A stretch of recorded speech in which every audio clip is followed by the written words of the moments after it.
देवाने जेवण केलं इतका अधिकार त्या नामदेवरायांचा होता. मैबाप नामदेवराय अगदी लहान होते. नामदेवरायांचे वडील दररोज भगवान परमात्म्याला नैवेद्य घेऊन जायचे. परंतु त्यांना काहीतरी काम आलं आणि काही कारणास्तव ते निघून गेले. जाता जाता सांगितलं, नामा तू काय कर, आज भगवान पंढरीशी पांडुरंग परमात्म्याला नैवेद्य दाखव. असं म्हटल्याबरोबर मैबाप नामदेवरायांनी नैवेद्य घेतला. आता त्या काळचा नैवेद्य जर पाहायचा गेला तर असा ताट भरून असायचा आणि आताच्या काळचं जर नैवेद्य पाहायचं गेलं तर इतकंच चांगलं असतं. बरोबर की नाही? महिला मंडळ केवढं असतं? एवढंच असतं का? एकच भजा मोडायचा आणि पाची चमच्यावर टपाटपा ठेवायचा. एकच चमचा आमटी घ्यायची आणि पाची चमच्यावर टपाटपा टाकायची. आपला असा नैवेद्य. परंतु त्या काळचा नैवेद्य असा ताट भरून असायचा. नामदेवरायांनी हातामध्ये ताट घेतलं आणि विश्वाच्या मालकाकडे गेले. देवाला आवाज दिला, देवा जेवायला या. एकदा आवाज दिला, दोनदा आवाज दिला, तीनदा आवाज दिला. अरे दगडाची मूर्ती कुठं जेवत असते का? समाज म्हणू लागला. परंतु माझ्या नामदेवरायांनी ऐकलं नाही. अंतःकरणामध्ये भगवंताविषयी भाव होता, भक्ती होती आणि नामदेवरायांनी ऐकलं नाही. नामदेवरायांनी परत एकदा आवाज दिला, देवा आता जर तुम्ही नाही का आले तर मी इथेच तपदिशी मस्तक आपटून गेले. महाराज नामदेवरायांनी तपदिशी मस्तक आपटलं. आपटल्या बरोबर मस्तकातून रक्त वाहू लागलं. विश्वाच्या मालकाला दया आली. विश्वाचा मालक त्वरित विटेवरचा खाली आला. नामदेवरायांचं वाहणारं रक्त थांबवलं आणि परत विटेवर जाऊन उभे राहिले. त्यावेळी नामदेवराय म्हणतात, देवा मी माझं रक्त थांबवण्याकरिता बोलवलं नव्हतं, तुम्हाला जेवण करण्याकरिता बोलवलं होतं. आता जर तुम्ही नाही का आले तर मी इथेच प्राण सोडून देईन. विश्वाच्या मालकाला भीती वाटली. माईबाप विश्वाचा मालक त्वरित विटेवरचा खाली आला. नामदेवरायांच्या गळ्यामध्ये मिठी मारून रडू लागला, नामा तुला जर काही झालं असतं तर तुझ्या घरच्यांना काय उत्तर दिलं असतं? त्यावेळी नामदेवराय म्हणतात, देवा माझा प्राण जरी गेला असताना मी तुम्हाला जीव घातल्याशिवाय जाणार नव्हतो. इतका अधिकार संतांचा आहे. मैबाप देह जाओ अथवा राहो आणि पांडुरंगी दृढ भाव. अंतःकरणामध्ये फक्त भगवंताविषयी भक्ती असली पाहिजे, भाव असला पाहिजे तर तो भगवान परमात्मा सहजासहजी प्राप्त होतो. अधिकार संपन्न शांती ब्रह्म एकनाथ महाराज सुद्धा म्हणतात, भक्ती प्रेमा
भक्ती भाव प्रेम याच्याशिवाय दुसरं ज्ञान नको. आणि भगवंताला आवडणारी गोष्ट तीच आहे. अंतःकरणामध्ये शुद्ध जर भाव असला, अंतःकरणामध्ये भगवंताविषयी जर प्रेम असलं, तर भगवान परमात्मा सहजासहजी आपलासा होतो, प्राप्त होतो. फक्त अंतःकरणामध्ये भगवंताविषयी भक्ती भाव प्रेम असलं पाहिजे, तरच तो भगवान परमात्मा आपलासा होतो. नामदेवरायांचा अधिकार तेवढा मोठा होता. आणि नामदेवरायांनी आपल्याला सांगावं की आयुष्यामध्ये आल्याच्या नंतर काय केलं पाहिजे, तर संताची संगती केली पाहिजे.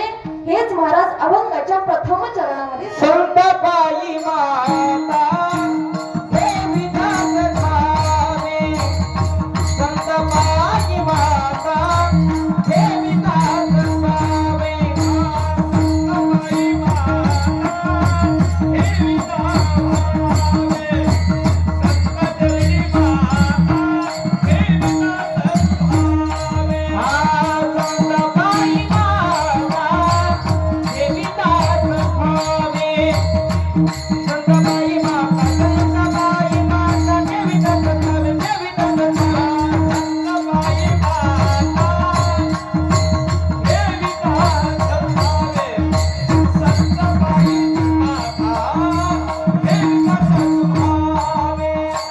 देने बेटे देवा आपसे आप, देने बेटे देवा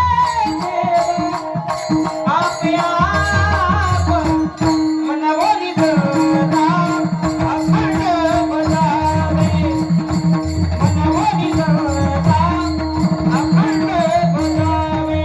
तेरे बेटे देव आपे आप, तेरे देव आपे आप, मनवोली धरा अखंड बजावे, अनबुद्धि धरा अखंड बजावे. माता पायी माता देवी दास भावे, देने बेटे देव आपे आप, देने बेटे देव आपे आप, देने बेटे देव आपे आप, देने बेटे देव आपे आप.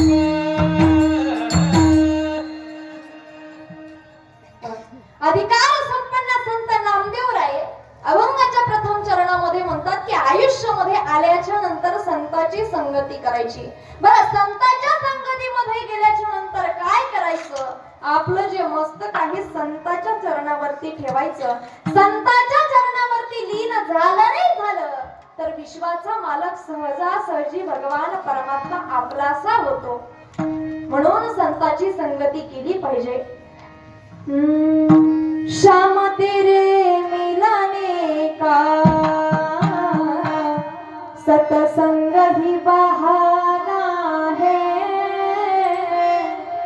राधे तेरे मिलाने का सतसंग ही बहाना है. चंदा में ढूंढा तुझे सूरज में पाया है, चंदा में ढूंढा तुझे राम सूरज में पाया है. तारों की झिलमिल में मेरे श्याम का ठिकाना है, श्याम तेरे मिलने का सतसंग ही बहाना है. आयुष्यामध्ये संतांची संगती केली की विश्वाच्या मालकाची सहजासहजी तातडी होत असते. म्हणून आयुष्यामध्ये संतांची संगती केली पाहिजे. भगवंताचं नामस्मरण केलं पाहिजे. त्या भगवान परमात्म्याला आठवलं पाहिजे. कारण मैबाप या नरदेहाची आपण शाश्वती देऊ शकत नाही. आपण सर्वजण इथं कीर्तनाला आलोय, कीर्तन संपेपर्यंत राहतो की मध्येच अटक येऊन जातो, सांगता येतं. तुम्ही असो नाहीतर मी असो, या नरदेहाची क्षणाचे सुद्धा भरवसा नाही, क्षणाचा सुद्धा भरवसा नाही. या नरदेहाची आपण गॅरंटी देऊ शकत नाही. मैबाप हा नरदेह कधी जाईल सांगता येत नाही. म्हणून हा नरदेह जाण्याच्या अगोदर भगवान परमात्म्याचं नामस्मरण केलं पाहिजे. बरं, आपल्याला आयुष्य किती वर्षाचं दिलं? बाबा किती वर्षाचं?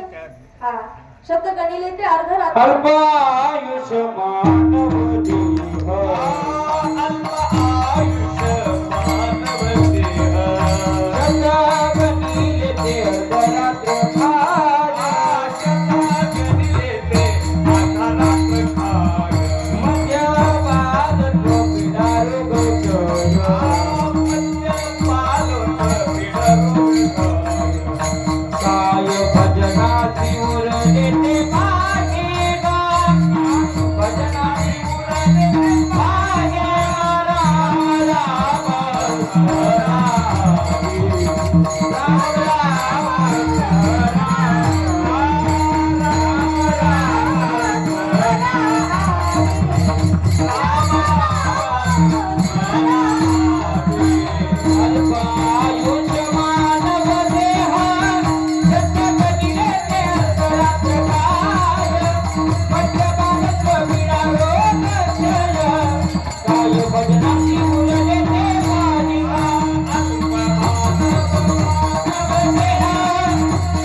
परंतु 100 वर्षाच्या आयुष्यामध्ये 50 वर्ष तर झोपेनेच खाल्लं.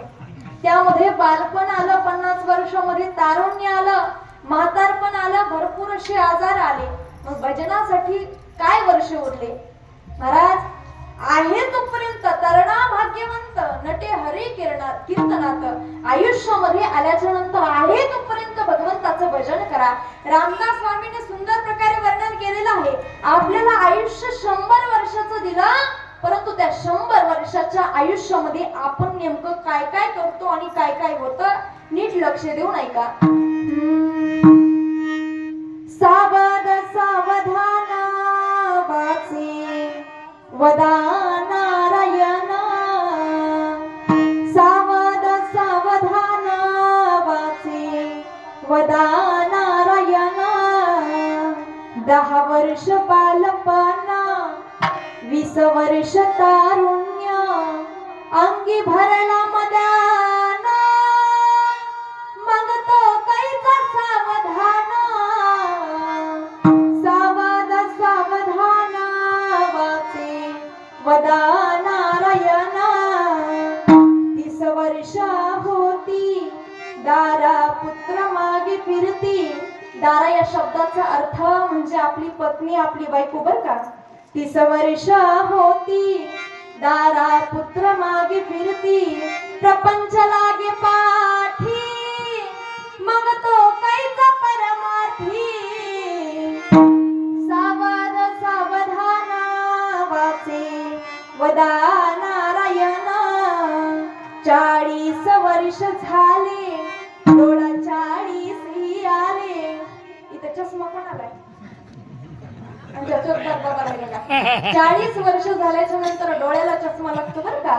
40 वर्ष झाले डोळा 40 आले. डोळ्यास भुरळ पडाली कैसे दूर आणि जवळी. सावध सावधान वाचे वदा नारायण. 50 वर्ष होती हलती दातांच्या पंक्ती. श्याम केस शुभ्र होती त्यासी म्हातारा म्हणती.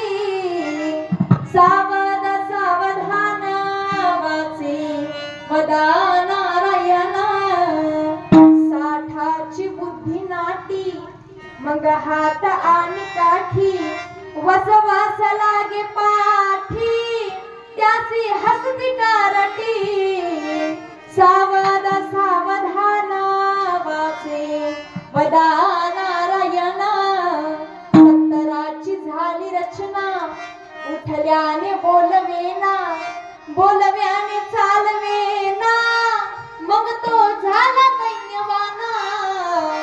सावध सावधान वाचे वदा नारायण.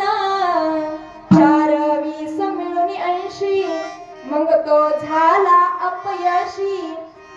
बनवीन मछली जैसी होतो जीव कासा विसी सावध सावधान वाचे वदा नारायण मग वर्ष झाले 90 बोलवे ना एक शब्द स्त्री पुत्र म्हणे प्रसिद्ध आता थोडा संबंध सावध सावधान वाचे वदा नारायण एक शतक पूर्ण झाला आला तैसा वाया गेला रामदास स्वामी म्हणे योगी सावध झाला सावध सावधान वाचे वदा नारायण काळाचे भय आहे काही करा रे साधना सावधान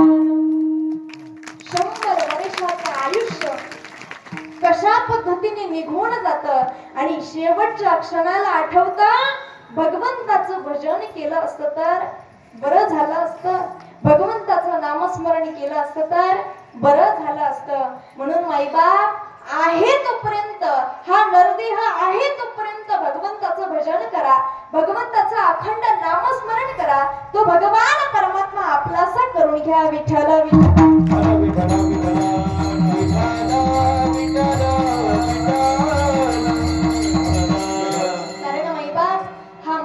देह पराधीन आहे हा नरदेह कधी जाईल सांगता येत नाही गीत रामायणामध्ये सुद्धा सुंदर वर्णन केलेलं आहे जरा मरण यातून सुटला कोण प्राणी जात जरा मरण यातून सुटला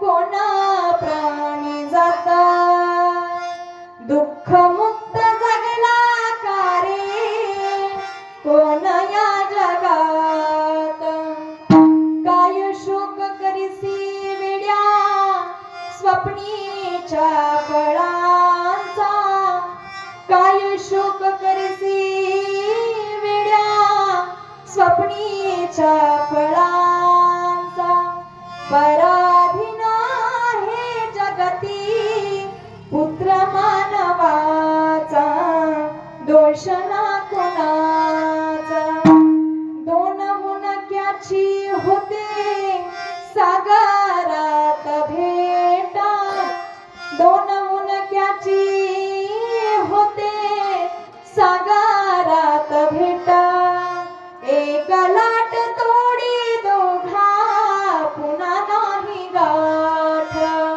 क्षणिक देवी आहे बाळा खेळा मानसाचा क्षणिक देवी आहे बाळा खेळा मानसाचा पराधीन आहे जगती पुत्र मानवाचा दोष ना कोणाचा पराधीन आहे जगती पुत्र मानवाचा दोष ना कोणाचा हा मनुष्य देह पराधीन आहे हा नरदेह कधी जाईल सांगता येत नाही म्हणून भगवान परमात्म्याचं नामस्मरण केलं पाहिजे आता तुम्हाला इथं प्रश्न पडला असेल की ताई तुम्ही आल्यापासून भगवंताचं भजन करा भगवंताचं नामस्मरण करा असं का म्हणतात कारण मैबाप आपल्या सोबत फक्त भगवंताचं नामस्मरण जाणार आहे भगवंताचं चिंतन जाणार आहे बाकी सोबत आपल्या सोबत काहीच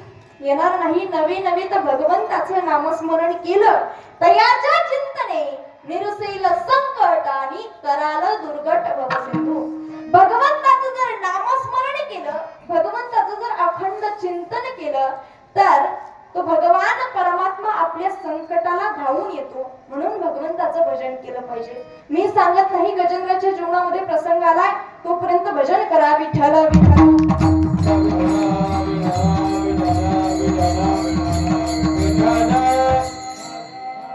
गजेंद्र म्हणजे एक हत्ती तो जंगलाचा राजा होता परंतु मैबाप त्याला अहंकार झाला गर्व झाला अरे मी जंगलाचा राजा आहे मला कोणी मारू शकत नाही मला कोणी छळू शकत नाही मी जंगलाचा राजा आहे अहंकार झाला गर्व झाला परंतु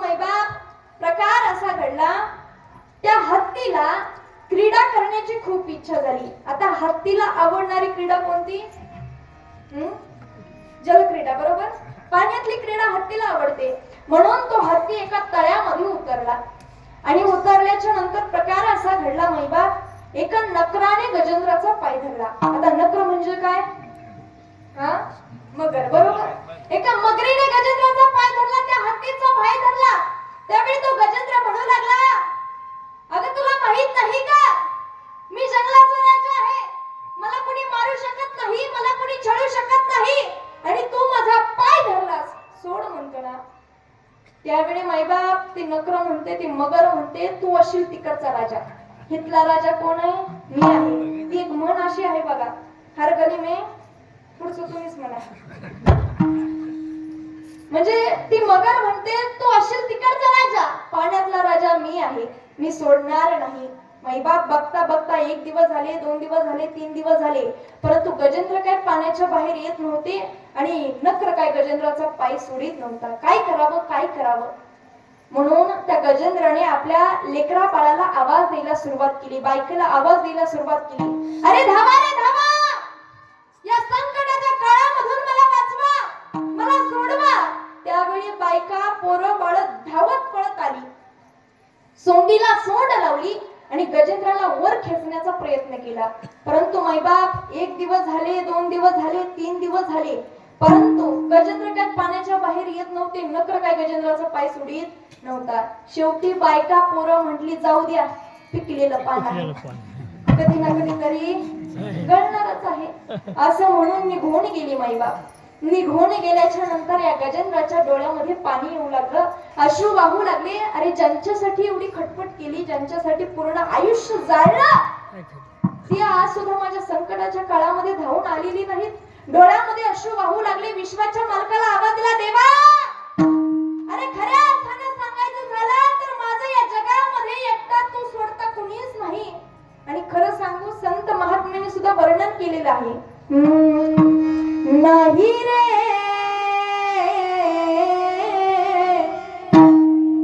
नाही कोणाचे कोणी, नाही रे नाही कोणाचे कोणी, नाही रे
बहीण कुणाची भाव कुणाचा कोण कुणाचे सगळे सोय रे बहीण कुणाची भाव कुणाचा कोण कुणाचे सगळे सोय रे मेल्या माघारी सर्व राहिले तुटतील धागे दोरे प्राण्यमायेचा बाजार प्राण्यमायेचा बाजार या जगामध्ये आपलं कोणीच नाही त्या गजेंद्राने विश्वाच्या मालकाला आवाजली देवा माझं या जगामध्ये कोणीच नाही फक्त तू एकटा सोडता भगवान परमात्मा ए देवा माझ्या संकटाला धावून ये मैबाप विश्वाच्या मालकाला एवढी त्वरा झाली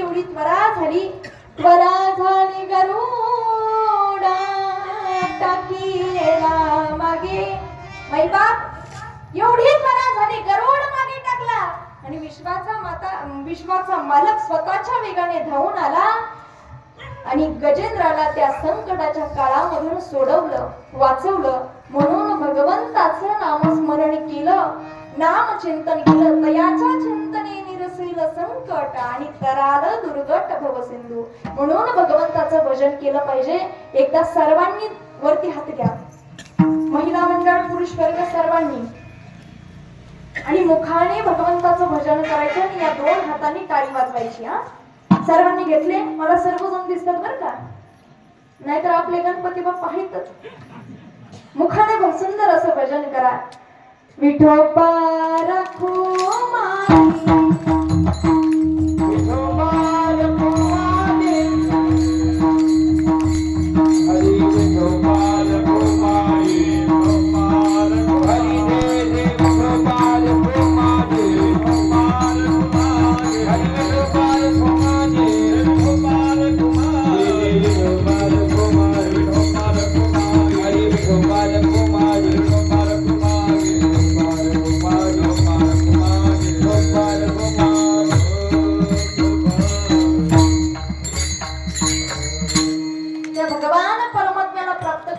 असेल तर आयुष्यामध्ये त्याचं नामस्मरण केलं पाहिजे संताची संगती केली पाहिजे संताच्या चरणावरती गेल्याच्या नंतर आपलं मस्तक टेकवलं पाहिजे संता पायी मथा ठेविता सद्भावे तिने भेटे देवा पे आपा म्हणून संताचे अखंड भजावे त्यांच्या चरणी व्हावे दिन सदा आयुष्यामध्ये संताची संगती केली ना विश्वाचा मालक सहजासहजी आपली प्राप्ती करून घेतो तो भगवान परमात्मा आपल्याला प्राप्त होतो म्हणून संताची संगती केली पाहिजे भगवंताचं नामस्मरण केलं पाहिजे मैबाप कारण आलोही एकटे आणि जायचंही सुद्धा एकट्याला सुंदर असं उदाहरण देतो तुम्हाला समजण्यासाठी कारण सगळं त्याच्यामध्ये येतं बरं का नीट लक्ष देऊ नये का पैसा धन संपत्ती बायको लेकरं बाळ संसार हे सगळं त्याच्यामध्ये येतं अहंकार गर्व हे सुद्धा येतं महाभारतामध्ये शेवटचं पर्व सांगितलंय स्वर्गारोहण पर्व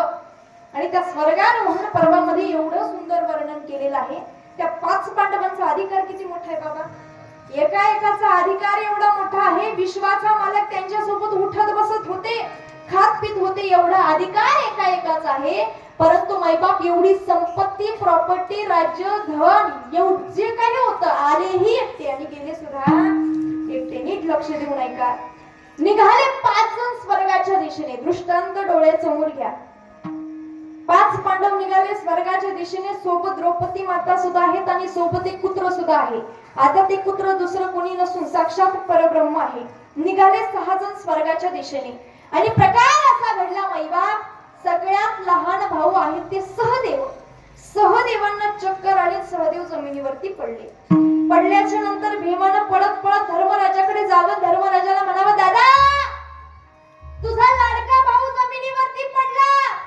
त्याचं पुण्य त्याला कमी पडलं त्याचं पाप त्याला आडवं आलं दादा तुझं थोडंसं पुण्य देतो का रे त्याला कोण विचारतोय भीम दादा धर्मराजाला म्हणतो दादा तुझा लाडका भाऊ आहे म्हटल्याच्या नंतर तुझं थोडंसं पुण्य देतो का त्यावेळी धर्मराजाने काय उत्तर द्यावं धर्मराजा म्हणतो भावाचा वाटा जमिनीत भावाचा वाटा बंगल्यात गाडीत प्रॉपर्टीत परंतु मैत्र केला महाबळी आणि कामा नाही अंतकाळी. मी अंतकाळीच्या वेळी काहीच देऊ शकत नाही.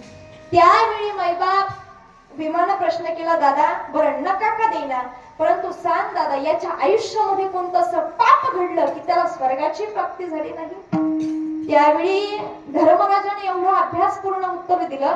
धर्मराजा म्हणतो, भीमा ऐक, हा सगळ्यात लहान भाऊ लाडका सहदेव, परंतु हा सहदेव खऱ्या अर्थानं त्या सहदेवाला स्वतःच्या सौंदर्याचा अभिमान झाला होता, म्हणून स्वर्गाची प्राप्ती झाली नाही. बरं खऱ्या अर्थानं सांगायचं झालं तर सहदेवाचं तेवढं सुंदर रूपही होतं, पारदर्शी शरीर होतं, स्फटिक. सहदेवाने जमिनीवरती पाय ठेवला तर पायातून वाळू दिसावी इतकं नाजूक आणि इतकं कोमल सहदेवाचं शरीर होतं, परंतु त्या सहदेवाला स्वतःच्या सौंदर्याचा अभिमान झाला, म्हणून स्वर्गाची प्राप्ती झाली.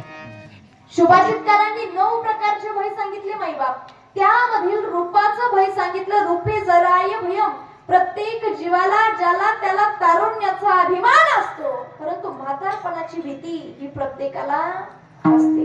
त्या सहदेवाला स्वतःच्या सौंदर्याचा अभिमान झाला, म्हणून नाही स्वर्गाची प्राप्ती झाली. पुढे चालता चालता नकुल महाराजांना चक्कर आली. नकुल महाराज जमिनीवरती पडले.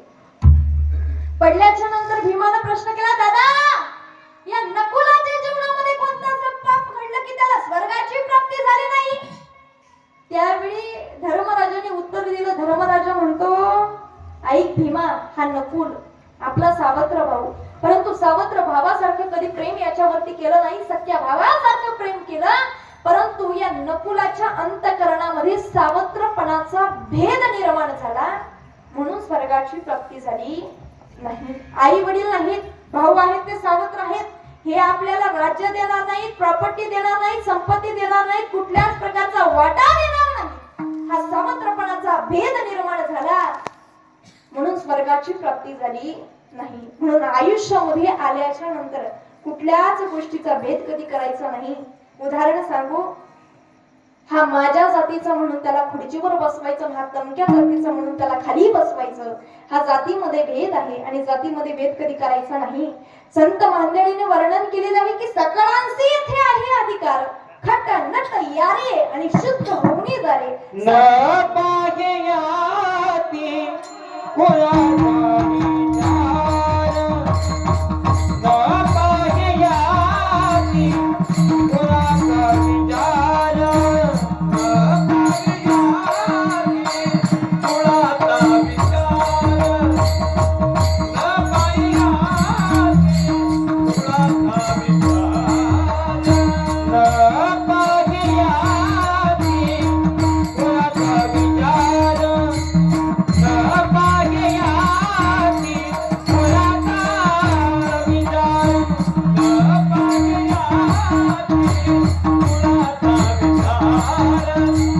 न पाहयाती कोणाचा विचार. भक्त करुणाकर ज्ञानाबाई, भक्त करुणाकर ज्ञानाबाई, न पाहयाती कोणाचा विचार, न पाहयाती कोणाचा विचार.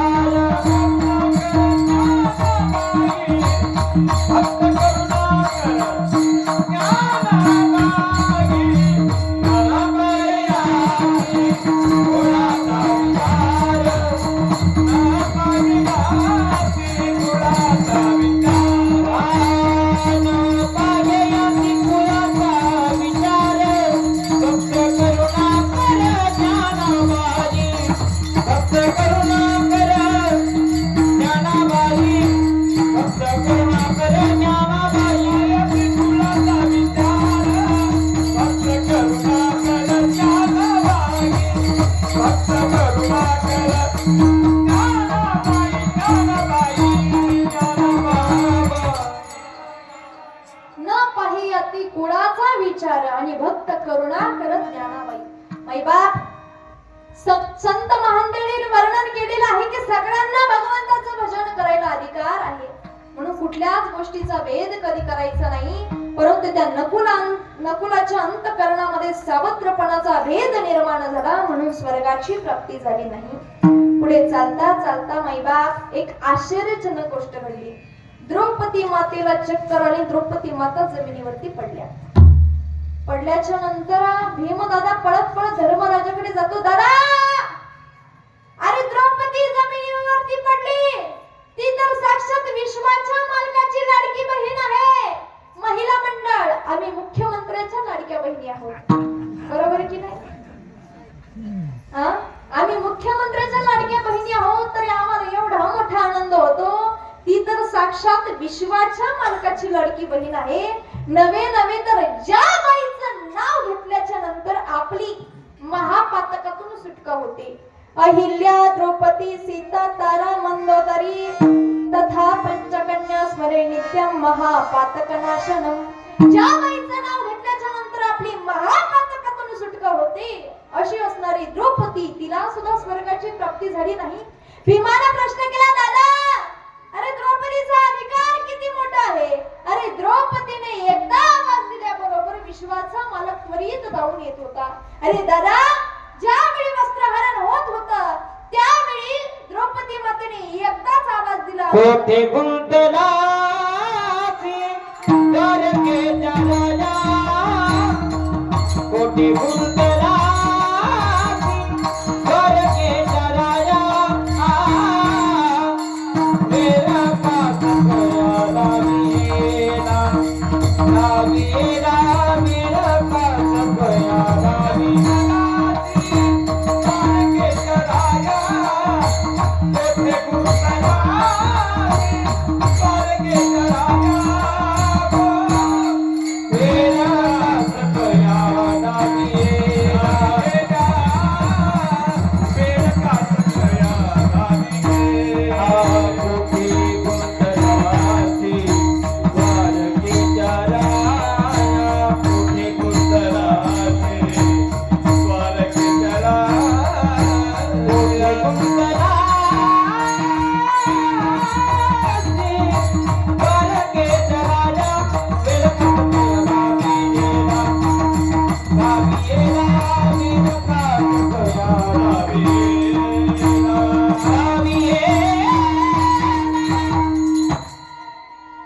द्रौपदी मातेने एकदा आवाज दिल्याबरोबर विश्वाचा मालक त्वरित धावून आला. अक्रोशमाने वसने द्रौपद्या चिंततो हरिः, गोविंद द्वारकावासिन् कृष्ण गोपीर्जन प्रियः. कोठे गुंतलासी द्वारकेच्या राया, वेळ का सखया लावी येला. आवाज दिला विश्वाच्या मालकाला तर विश्वाचा मालक त्वरित धावून आला आणि मायबाप विश्वाच्या मालकाने द्रौपदी मातेला साडी पुरवली नव्हे तर स्वतः भगवंत साडी झाले इतका अधिकार त्या द्रौपदीचा आहे. परंतु तिला सुद्धा स्वर्गाची प्राप्ती झाली नाही. भीमाने प्रश्न केला, दादा, अरे द्रौपदीचा अधिकार एवढा मोठा आहे तरी सुद्धा तिला स्वर्गाची प्राप्ती का झाली नाही. त्यावेळी धर्मराजाने उत्तर दिलं. धर्मराजा म्हणतो, ही द्रौपदी आपली 5 भावांची बायको, 5 पांडवांची बायको, परंतु सगळ्यांवरती सारखं प्रेम केलं नाही. प्रेमामध्ये भेद केला, प्रेमामध्ये अंतर पाडलं म्हणून तिला स्वर्गाची प्राप्ती झाली नाही. माईबाप, जी आपण श्रीमद भगवद्गीता वाचतो त्या गीतेमधला एक श्लोक वाचल्याच्या नंतर आपल्या जीवनाचं कोट कल्याण होतं अशी असणारी श्रीमद भगवद्गीता विश्वाच्या मालकानं कुणाला सांगितली? कुणाला बाबा? अर्जुनाला सांगितली. बरोबर, विश्वाच्या मालकानं ते ज्ञान अर्जुनाला सांगितलं, परंतु अर्जुनाला सुद्धा स्वर्गाची प्राप्ती झाली नाही. भीमानं प्रश्न केला, दादा, अर्जुनाचा अधिकार किती मोठा आहे, अर्जुन हा किती मोठा ज्ञानी आहे. त्यावेळी धर्मराजा म्हणतो, अर्जुन हा ज्ञानी आहे, एवढा मोठा ज्ञानी अर्जुन आहे, परंतु उभ्या आयुष्यामध्ये फक्त 2दा ज्ञानाचा अभिमान झाला म्हणून स्वर्गाची प्राप्ती झाली नाही. केव्हा 2दा ज्ञानाचा अभिमान झाला? अगदी त्याच्या मोठमोठ्या कथा आलेल्या आहेत, शॉर्टकट मध्ये सांगते. ज्यावेळी एकलव्याने आपल्या गुरुच्या पुतळ्यासमोर विद्या ग्रहण केली आणि कुत्र्याच्या तोंडात बाण मारला, रक्त न निघता, आणि अर्जुनाला सांगितलं की रक्त न निघता तो बाण काढून दाखव. परंतु अर्जुनाला ही विद्या अवगत नव्हती. परंतु अर्जुन स्वतःच्या गुरुजींवरतीच ओरडले, गुरुजी मला तुम्ही हे सांगितलं नाही. तेव्हा एकदा ज्ञानाचा अभिमान झाला आणि ज्यावेळी महायुद्ध सुरू होतं तेव्हा एकदा ज्ञानाचा अभिमान झाला. उभ्या आयुष्यामध्ये फक्त दोनदा ज्ञानाचा अभिमान झाला तर स्वर्गाची प्राप्ती झाली नाही. मायबाप आपले 4च अभंग पाठ असू द्या, 2च ओव्या पाठ असू द्या, रात्रभर तेवढ्याच मनाच्या सकाळ झाली की कुणालाच बोलू द्यायचं नाही. आम्ही रात्रभर भजन केलं, रात्रभर भजन केलं. आपल्याला ते एवढा मोठा ज्ञानाचा अभिमान आहे. परंतु अर्जुन एवढा मोठा ज्ञानी असून स्वर्गाची प्राप्ती झाली नाही.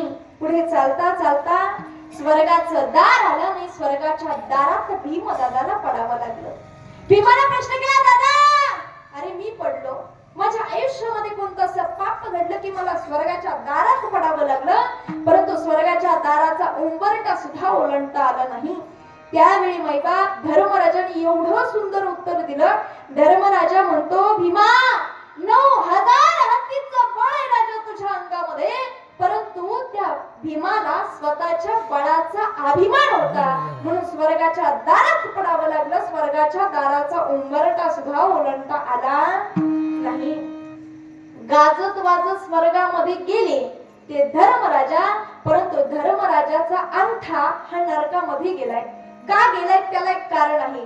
सत्यवचनी असणारा धर्मराजा, उभी आयुष्यामध्ये कधीच खोटं न बोलणारा, परंतु एकच खोटी गोष्ट बोलली. वास्तविक जर पाहायची गेली तर ती खरीही नव्हती आणि खोटीही नव्हती. अश्वत्थामा गेले नाही, अश्वत्थामा नावाचा हत्ती गेला. अश्वत्थामा हतहा, अश्वत्थामा हतभा अशी अफवा पसरवण्यात आली. ही जर अफवा पसरवण्यात आली नसती तर स्वतःच्या भावाचा जीव गमवावा लागला असता. अर्जुनाचा त्या ठिकाणी जीव गमवावा लागला असता. स्वतःच्या भावाचा जीव वाचवण्याकरिता उभ्या आयुष्यामध्ये सत्यवचनी असणारा धर्मराजा, कधीच खोटं न बोलणारा, फक्त एकच खोटी गोष्ट बोलली तर अंगठा नरकामध्ये गेला. आम्ही तर दररोजच खोटं बोलतो. मग विचार करायचं आपण कुठल्या यादीमध्ये बसतो. दृष्टांत संपलाय, सिद्धांताकडे लक्ष द्या. मैबाप त्या 5 पांडवांचा अधिकार किती मोठा होता. एकाचा अधिकार एवढा मोठा होता, परंतु मैबाप आलेही एकटे आणि गेले सुद्धा एकटे. एकलेची यावे, एकलेची जावे आणि हेची अनुभवावे आपणची. संत चोखोपरा म्हणतात, एकट्याला यायचं आणि एकट्याला जायचंय. आपल्या सोबत जन्मला देह पोशिला सुखाचा, जन्मला देह पोशिला सुखाचा, जन्मला देह पोशिला सुखाचा, जन्मला देह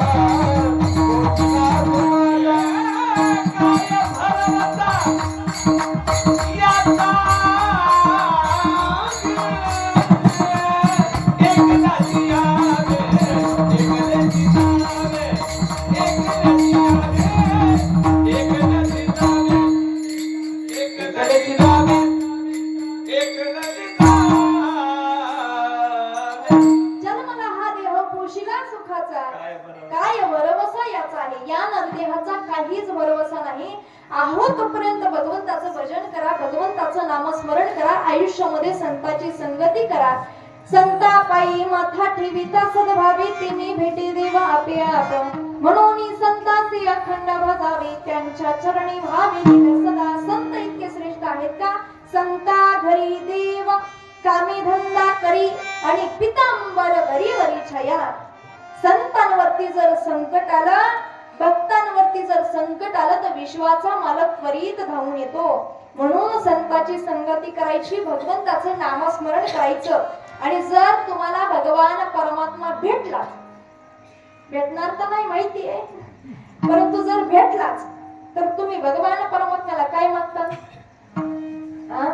वाढावे संतान कोणी भावे धनधान्य, वाढावे संतान कोणी भावे धनधान्य, वाढावे संतान विभावे धनधान्य वाढावे संसार विभावे धनधान्य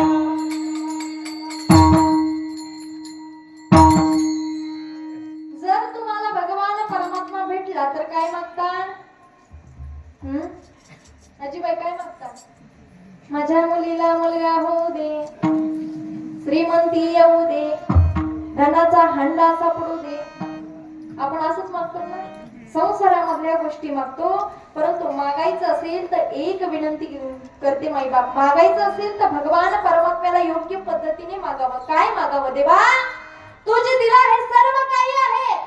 गळ्यामध्ये पवित्र अशी तुळशीची माळ दे, बाळावरती चंदनाचा टिळा दे, या हाताने टाळी वाजू दे आणि या पायाने एकदा तरी पंढरीची वारी घडू दे. एवढंच मागायचं. मागायचं असेल तर योग्य पद्धतीने मागावं. कारण माझ्या माईबापांनो, संत महात्म्यांनी सुद्धा भगवंताला मागितलं, परंतु योग्य पद्धतीने मागितलं. कशा पद्धतीने? योग्य पद्धतीने मागितलं. आता तुम्ही म्हणता कुठेही गेल्याच्या नंतर, महिला मंडळ, तुम्ही कुठेही गेल्याच्या नंतर तुम्ही म्हणता माझ्या मुलीला मुलगा, माझ्या मुलाला मुलगा होऊ दे. परंतु मुलगा आणि पुत्रामध्ये जमीन आसमानाचा फरक आहे. मुलगा आणि पुत्र नीट लक्ष देऊन ऐका. शब्द वेगवेगळे आहेत, फरकही वेगळा आहे. खऱ्या अर्थानं सांगू, पुत्र या शब्दाचा अर्थ म्हणजे पू म्हणजे नरक, आणि जो नरकातून तारतो त्याला पुत्र असे म्हणतात. जो माईबापांचा उद्धार करतो त्याला पुत्र असे म्हणतात. जो पतनातून तारतो, पतनात त्रयते पुत्र हा, जो पतनातून तारतो, पतन म्हणजे नरक, जो नरकातून तारतो त्याला पुत्र असे म्हणतात. म्हणून मागायचं असेल तर मुलगा ऐवजी पुत्र मागावा. संत महात्म्यांनी सुद्धा भगवंताला मागणी केली, पुत्र मागितलाय. नीट लक्ष देऊन ऐका. बोललो बा काका आणि कनकाई माता, आपल्या दृष्टांत लक्षामध्ये असेल. बोललो बा काका आणि कनकाई माता, बोललो बा काका एवढं भगवंताचं भजन करायचे माईबाप, एवढं भगवंताचं अखंड चिंतन करायचे, परंतु कधीच भगवंताला काही मागितलं नाही.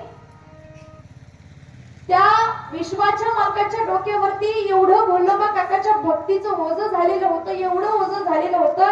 बोल्लोबा काका विश्वाच्या मालकाच्या समोर गेले तर विश्वाच्या मालकाला खाली मान घालावी लागायची, एवढं मोठं ओझं भक्तीचं झालेलं होतं. एवढे बोल्लोबा काका अखंड नामस्मरण करायचे, कधीच खंड पडू दिला नाही. परंतु मैबा पंढरीची वारी जवळ आली आणि पंढरीची वारी जवळ आल्याच्या नंतर बोल्लोबा काका निघाले पंढरीच्या वारीला.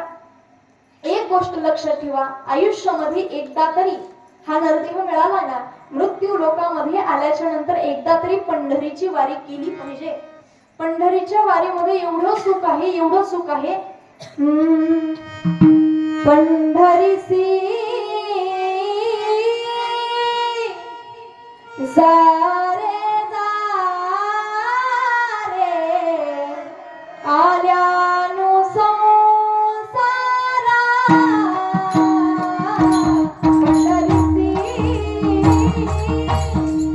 सारे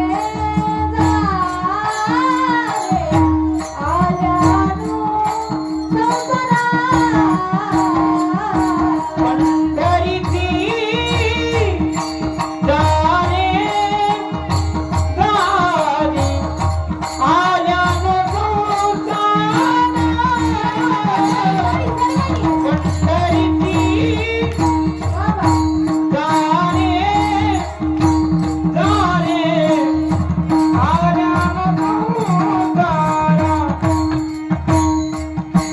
पंढरीसी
पंढरीची वारी घडली पाहिजे.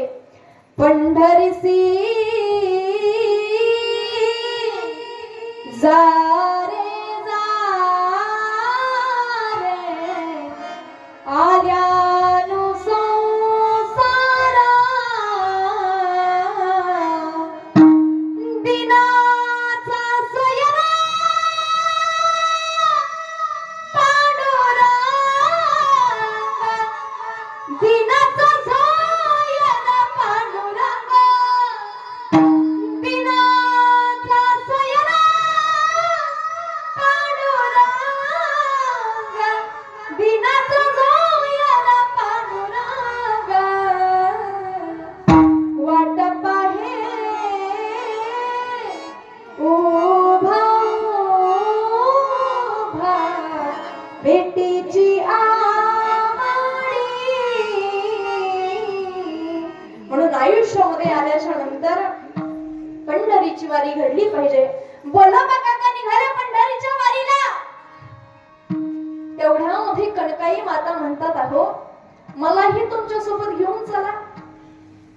त्यावेळी बोलोबा काका म्हणतात, अगं मी एवढी वर्ष झाली भगवंताचं नामस्मरण करतोय, भगवंताचं अखंड चिंतन करतोय, पंढरीची वारी करतोय, परंतु आतापर्यंत मी भगवंताला काहीच मागितलं नाही. आणि तुला घेऊन गेल्याच्या नंतर तू जर भगवान परमात्म्याला काही मागितलंस तर काय करायचं? कारण पहिला नंबर महिला मंडळाचा आहे. कुठेही गेल्या दगड जरी दिसला तर त्याला नमस्कार करून येतात, बरोबर की नाही? कुठेही नमस्कार करून येतात. हा, त्यावेळी कणकाई माता म्हणतात, नाही हो, मी भगवंताला काहीच मागणार नाही, फक्त मला पंढरीची वारी करायची आहे. मागणे तर तुझ्या प्रती आहे, येशील तरी पाहे पांडुरंगा, हे येशील तरी पाहे पांडुरंगा, येशील तरी पाहे पांडुरंगा, पांडुरंगा, पांडुरंगा. त्यावेळी कणकाई माता म्हणतात, मागणे ते एक तुझं प्रती आहे, देशील तरी पाहे पांडुरंगा, मला काय नको, दुसरं काही मागायचं नाही, फक्त मला तुमच्या सोबत यायचं आहे, मला एकदा पंढरीची वारी करायची. असं म्हटल्याच्या नंतर बोलोबा काका म्हणतात, ठीक आहे चल, परंतु तिथं गेल्याच्या नंतर काही मागायचं नाही बरं का. त्यावेळी कणकाई माता म्हणतात, नाही हो, मी भगवंताला काहीच मागणार नाही, फक्त मला घेऊन चला. महाराज पंढरीची वारी भगवंताचं नामस्मरण करत करत सकल साधू संतांचं भजन करत करत पंढरीची ही दिंडी पंढरपुरामध्ये पोहोचली. आणि पोहोचल्याच्या नंतर भगवान परमात्म्याचं दर्शन करण्याकरिता बोलोबा काका पहिल्यांदा गेले, दर्शन घेतलं, बाहेर आले. आल्याच्या नंतर तेवढ्यामध्ये कणकाई माता जातात, कणकाई माता दर्शन करतात. तेवढ्यामध्ये विश्वाचा मालक कणकाई मातेला बोलतो, आपल्याला बोलतो का? नाही. कणकाई मातेला विश्वाचा मालक म्हणतो, का हो कणकाई माता, काय झालं, काही चिंता आहे का? त्यावेळी असं म्हटल्याच्या नंतर कणकाई माता विचार करतात, मी तर ह्यांना म्हटले की भगवंताला काही मागायचं नाही, परंतु भगवंताने चिंता विचारली, मला वाटते की चिंता सांगण्यात काही हरकत नाही. त्यावेळी कणकाई माता म्हणतात, देवा माझी एकच इच्छा आहे रे देवा, आम्हाला सर्व काही आहे, परंतु आम्हाला पुत्र प्राप्त नाही. असं म्हणून बाहेर येतात. आल्याच्या नंतर बोलोबा काका म्हणतात, का ग कणकाई, तू भगवान परमात्म्याला काही मागितलंस का? त्यावेळी कणकाई माता म्हणतात, नाही हो, मी भगवंताला काही मागितलं नाही, फक्त एवढंच म्हटले, स्वतःहून भगवान परमात्म्याने माझी चिंता विचारली, मी सांगितलं की माझी चिंता सांगितली की देवाला म्हटलं, देवा आमच्याकडे सर्व काही आहे, परंतु पुत्र प्राप्त नाही, एवढंच सांगितलं, पुत्र नाही आम्हाला, एवढंच म्हटले, बाकी काही मागितलं नाही. त्यावेळी बोलोबा काका म्हणतात, जे करायचं नाही ते करून बसलीस, जा परत आणि भगवान परमात्म्याला म्हणावा, तुला जर पुत्र द्यायचा असेल तर या जगाचं कल्याण करणारा पुत्र दे, जो मायबापांचा उद्धार करेल असा पुत्र दे, पुत्र देई ऐसा गुंडा त्याचा तेही लोकी झेंडा असा पुत्र दे. कणकाई माता परत विश्वाच्या मार्गाकडे जातात, देवाला म्हणतात, देवा तुला जर पुत्र द्यायचा असेल तर या जगाचं कल्याण करणारा पुत्र दे. असं म्हटल्या बरोबर विश्वाच्या मालकानं ऐकलं आणि विश्वाच्या मालकानं आशीर्वाद दिला आणि कणकाई मातेच्या पोटी जगद्गुरु जगतवंदनीय श्रीमंत श्री तुकोबारायांना घातलं. इतका अधिकार कणकाई मातेचा आहे, इतका अधिकार संतांचा आहे. आणि माझ्या जगद्गुरु तुकोबारायांनी जगाचं कल्याण केलं. पवित्र असा गाथा आपल्या हातामध्ये दिला, ते ज्ञान आम्हाला सांगितलं. माझ्या जगद्गुरु तुकोबरायांची उंची जर पाहायची गेली, अनोरेनो या थोकाडा तुका आकाशाये वळा, तुका आकाशाये वळा, तुका आकाशाये रेणू या थोकाडा तुका आकाशाये वळा, तुका आकाशाये वळा,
तुका आकाशाये वळा. जगद्गुरु तुकोबरायांची उंची तेवढी आहे आणि जगद्गुरु तुकोबरायांनी आपल्याला ज्ञान दिलं. या महाराष्ट्राच्या भूमीमध्ये आपली भरपूर अशी संत मंडळी आहे आणि संत मंडळीने आपल्याला योग्य ती दिशा दाखविलेली आहे. भगवंताचं नामस्मरण करा, भगवंताचं अखंड चिंतन करा.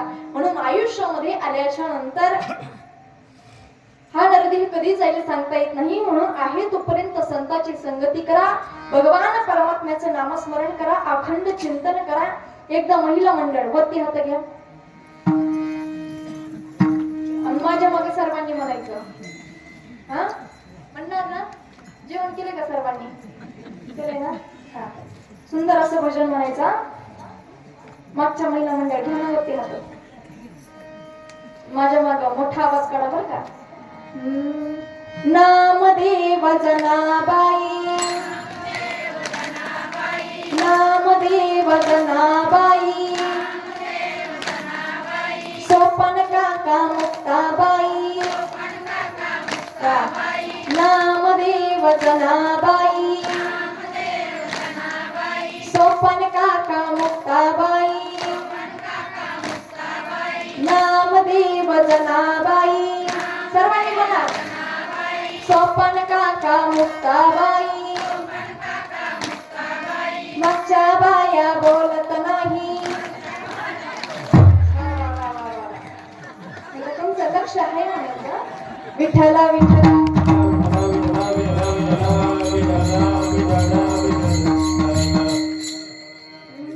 म्हणून आहे तोपर्यंत संतांची संगती करा. अंतःकरणामध्ये भगवान विषयी, भगवान परमात्म्याविषयी अंतःकरणामध्ये प्रेम असू द्या, भक्ती असू द्या, भाव असू द्या. असो आपला उर्वरित वेळ ही कीर्तनाचा संपलेला आहे. अभंगाचा आपण अधिकार